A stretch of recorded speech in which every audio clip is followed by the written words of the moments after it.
नमस्कार, मैं हूं आपके साथ अली मतर। जोहर। झारखंड की शुरुआत बड़ी खबर से करेंगे। झारखंड की हेमंत सोरेन सरकार ने आज से झारखंड के आंदोलनकारियों की पहचान की शुरुआत नए सिरे से करने की शुरुआत की। राज्य के सभी जिलों से 10-10 की संख्या में आंदोलनकारियों को झारखंड मंत्रालय में आयोजित कार्यक्रम में बुलाया गया, जहां मुख्यमंत्री हेमंत सोरेन चिन्हितीकरण के नए फॉर्मेट का आज विधिवत रूप से शुभारंभ किया। फिलहाल राज्य में 1600 के करीब आंदोलनकारियों को राज्य सरकार पेंशन का लाभ दे रही है।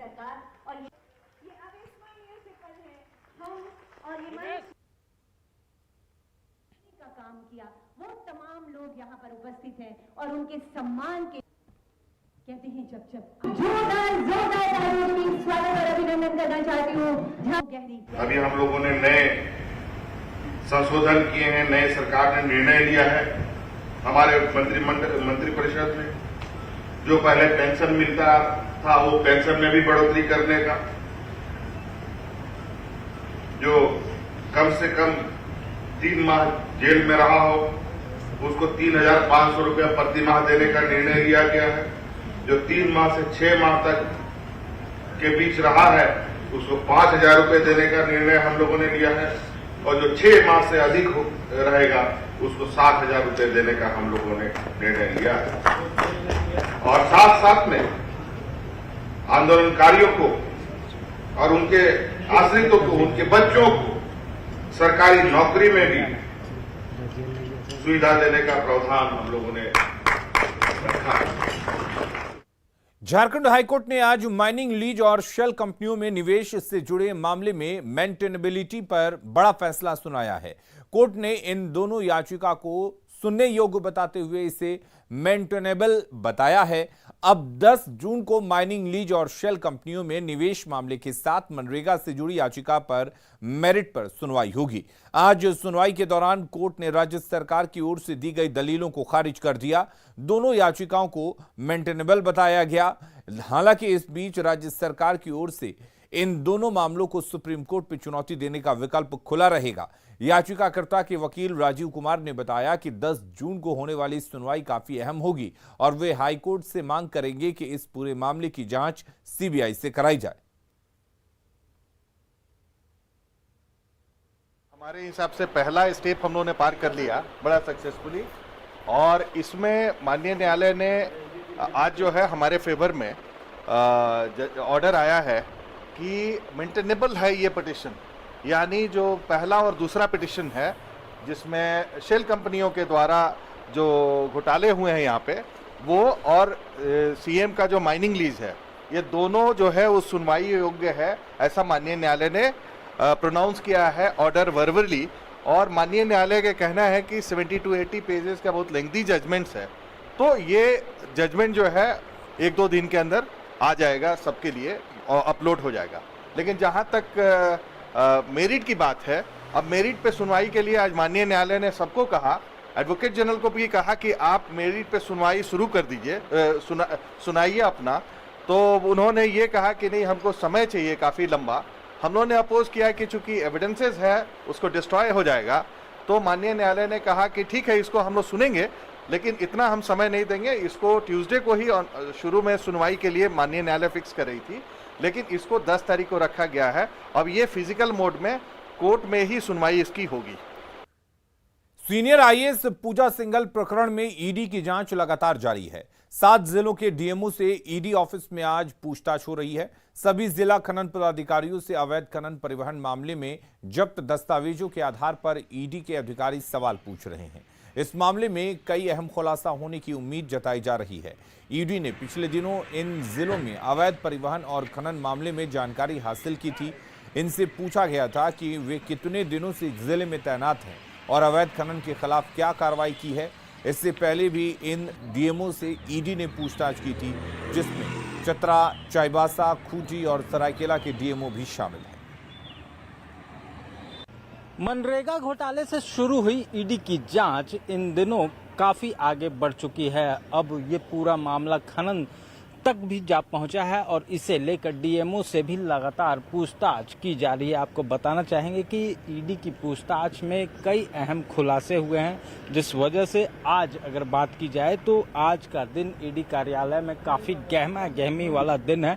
आज के दिन करीब दर्जन भर से ज़्यादा लोगों को बुलाया गया है जिनसे पूछताछ की जा रही है। वहीं इस पूरे घटना में आज की अगर बात की जाए तो डीएमओ, डीटीओ, 2 डीटीओ भी यहां पर पहुंचे हुए हैं। वहीं पर बात की जाए तो कई बिल्डर और कई व्यवसायियों को भी बुलाया गया है जिनसे पूछताछ की जा रही है। वहीं प्रेम प्रकाश जिनके घर पर छापेमारी हुई थी, 2 ठिकानों पर ईडी की टीम ने छापेमारी की थी, आज उन्हें भी बुलाया गया, उनसे भी पूछताछ की जा रही है। तो ऐसे में कहा जा सकता है कि ईडी की कार्रवाई में तेजी देखने को मिल रही है और वहीं कहीं न कहीं पूजा सिंघल और उनके करीबियों के लिए ये पूछताछ उनकी मुश्किलें बढ़ाने वाली लगती हैं।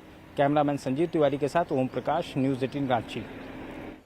और इधर पूर्व मुख्यमंत्री रघुवर दास ने एक बार फिर मुख्यमंत्री हेमंत सोरेन पर निशाना साधा है और राज्य में विधि व्यवस्था पूरी तरह से ध्वस्त होने का आरोप लगाया है। धनबाद के झरिया में टायर व्यवसायी रंजीत साव की 29 अप्रैल को अपराधियों ने हत्या कर दी थी, जिसके बाद रघुवर दास आज पीड़ित परिवार से मिलने पहुंचे थे और परिवार को सांत्वना देकर न्याय का भरोसा दिलाया। इस दौरान रघुवर को मृतक की बेटी के गुस्से का भी सामना करना पड़ा।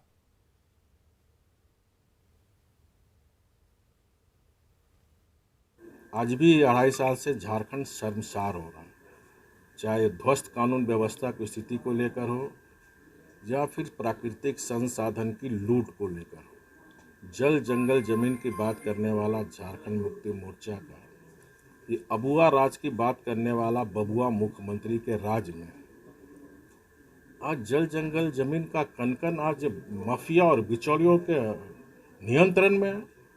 सरकार की नीति, इस सरकार आशा है, इस सरकार की नीति कौन बना रहा है? माफिया। पूरी दुनिया आज विश्व साइकिल दिवस सेलिब्रेट कर रही है। रांची में भी साइकिल की सवारी लोगों को खूब रासाती है।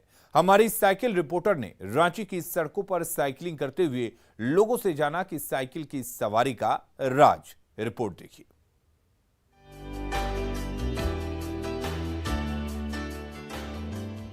हर रोज मैं आप लोगों के लिए खबर लेकर आती हूँ, लेकिन आज जो खबर मैं आप लोगों के लिए लेकर आऊंगी उसमें हमारी साथी ये बाईसाइकिल होगी। अब आप पूछोगे कि भाई आखिर ऐसा क्यों, तो बता दें कि आज ये विश्व बाईसाइकिल दिवस है और जैसा कि हम जानते हैं कि साइकिल हमारी सेहत के लिए जरूरी तो है ही, साथ ही साथ ये प्रदूषण को रोकने के लिए भी जरूरी है।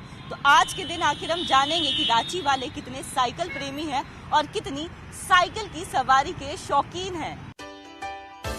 आज विश्व साइकिल दिवस है। 90 के दशक तक साइकिल शान की सवारी हुआ करती थी, लेकिन वक्त बदला और साइकिल पीछे छूट गई। आधुनिकता के दौर में अचानक से साइकिल की फिर से वापसी हुई। वजह है साइकिल चलाने से सेहत बनी रहती है, पोल्यूशन नहीं फैलता। आज की तारीख में तंदुरुस्ती के लिए साइकिल सबसे सरल साधन है। यही वजह है कि आज लोग साइकिल दिवस पर जश्न मना रहे हैं। ड्यूटी करने के लिए निकलते हैं, ड्यूटी करते हैं सुबह 6 बजे निकलते हैं। साइकिल से ही जाते हैं? साइकिल से जाते, साइकिल से आते हैं। तो साइकिल एक अच्छा साधन है, साधन है। हाँ, फिट रखता है, फिट रखता है, भी बॉडी भी फिट रखता है, सेहत भी ठीक रहता है। इसी साइकिल चलाना बचपन की याद का पसंदीदा लम्हा होता है। साइकिल को बैलेंस करते हुए पैडल चलाना और कई बार गिर जाना। साइकिल ने शायद हमें जिंदगी में काफी कुछ सिखाया है। साइकिल चलाने से न केवल हम फिट रहते हैं, बल्कि पृथ्वी पर प्रदूषण फैलने से रोकते भी हैं। आज विश्व साइकिल दिवस है तो हम यही बोलेंगे कि जैसे कि अब शरीर के लिए अब हम जैसे हम लोग एथलीट है तो हम लोग के लिए बहुत ज़रूरी है कि साइकिल चला के फिटनेस के लिए साइकिल, और देश के लिए भी बहुत ज़रूरी है कि प्रदूषण से मुक्त है। और जैसे कि आजकल जितने जो निकलते हैं डीजल पेट्रोल वाले, जिससे प्रदूषण फैल रहा है आजकल देश में, उस सबसे बहुत अच्छा है कि आप साइकिल से चलें। ज़्यादा दूर अगर नहीं चलना है तो आज बड़े शहरों में साइकिल फिर से शान की सवारी बन गई है। दुनिया फिर से साइकिल प्रेम में पड़ती दिख रही है। तो ये नहीं होना चाहिए कि केवल हम आज ही के दिन साइकिल चला करके खाना पूर्ति कर लें, बल्कि जिस तरह से पूरे पृथ्वी में लगातार तापमान बढ़ रहा है, प्रदूषण फैल रहा है, तो ऐसे में दुनिया भर के लोगों को इस विषय में गंभीरता से सोचना चाहिए और साइकिल को अपना साधन बनाना चाहिए। कैमरा पर्सन संत के साथ कोमल बहल, न्यूज़ 18 रांची। और धनबाद से इस वक्त एक बड़ी खबर आपको बता दें, पीएचडी की छात्रा को परीक्षा देने से यहां पर रोक दिया गया। सेंटर पर 2 मिनट की देरी से पहुंची थी छात्रा। कॉलेज प्रबंधन ने एंट्री नहीं दी। कॉलेज का गेट पीटती रही छात्रा, लेकिन कॉलेज प्रबंधन की तरफ से छात्रा को एंट्री नहीं दी गई। प्रिंसिपल पर छात्रा ने तानाशाही का आरोप लगाया है। SSLNT महिला कॉलेज की यह घटना है, जहां सिर्फ 2 मिनट की देरी पर पहुंचने से एक छात्रा को एग्जाम देने से रोक दिया गया।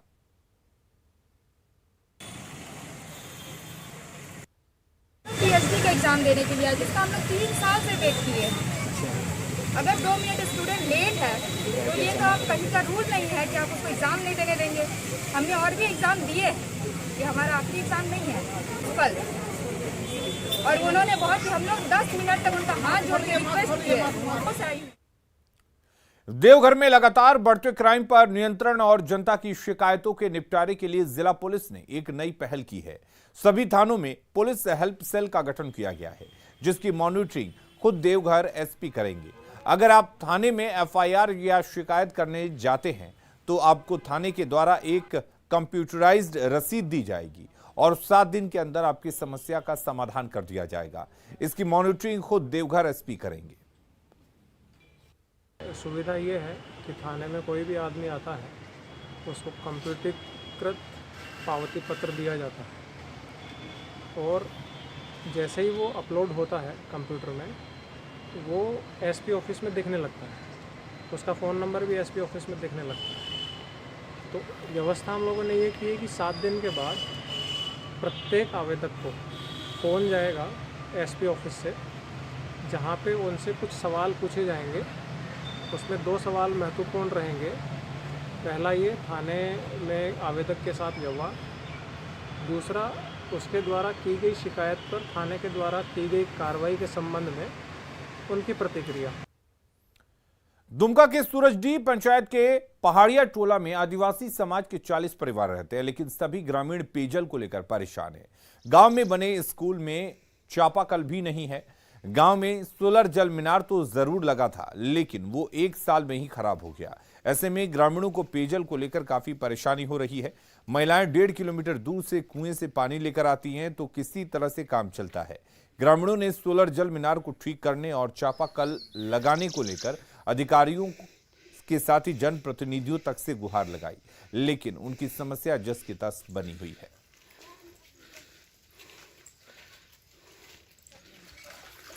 गांव में इतना जल मीनार जो खराब पड़ा हुआ है उसको ठीक किया जाए। इसके बाद जो डीप बोरिंग किया गया है उसमें भी सोलर सेटिंग, सोलर पंप लगाया जाए, और स्कूल में फिर नया से एक चापाकल लिया जाए।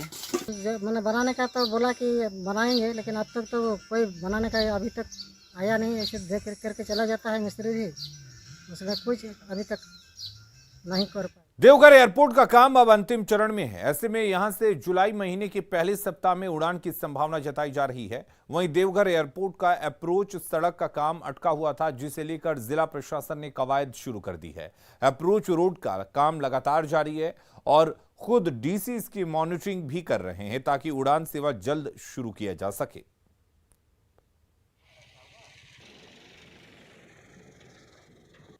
इस वक्त हम मौजूद हैं देवघर एयरपोर्ट के अप्रोच सड़क में, जहां जो लेट हो रहा है इसी चीज़ में लेट हो रहा है। बाकी एयरपोर्ट का जो कार्य है पूरी तरह से ख़त्म हो चुका है और डीजीसीए का लाइसेंस भी मिल गया है। 2-3 फ्लाइटों का यहां पे परमिशन भी मिल गया है, लेकिन ये जो अप्रोच सड़क है यही बनने में अभी देरी हो रही है, जिसका कि कार्य प्रगति पर है और लगातार दिन रात लगा हुआ है लोग, और इसे जल्द से जल्द पूरा करने के लिए जिला प्रशासन लगातार जो है इसका निरीक्षण भी कर रहे हैं और रात दिन इसमें काम हो रहा है। ये एक कलभट है जिसपे कि ये पुलिया के ऊपर एक ढलाई है, नाला का ढलाई हो रहा है, जिसके बाद ये फिर ये पूरे सड़क सड़क को निर्माण कर दिया जाएगा। इस वक्त आप देख सकते हैं कि यहाँ पर जो है गिट्टी वगैरह सारा चीज़ डाल दिया गया है, जो कि जल्द से जल्द इसे पूरी करने के लिए जिला प्रशासन के द्वारा कहा गया है, ताकि जो है अप्रोच सड़क जब तक नहीं बनेगा तब तक एयरपोर्ट चालू नहीं हो पा रहा है। ऐसे में ये कयास लगाया जा रहा है कि जुलाई के पहले सप्ताह में जो है यहाँ से उड़ानें शुरू कर दी जाएंगी और ये जो अप्रोच सड़क आप देख रहे हैं इसे भी पूरा कर लिया जाएगा। तो कुल मिलाकर ये कह सकते हैं कि जल्द ही यहाँ से देवघर एयरपोर्ट से उड़ानें शुरू कर दी जाएंगी और यात्रियों के लिए एक बड़ा सौगात जो है केंद्र सरकार के द्वारा देवघर एयरपोर्ट दिया गया है। मनीष दुबे, न्यूज़ 18, देवघर। और अब देखते हैं झारखंड 2020।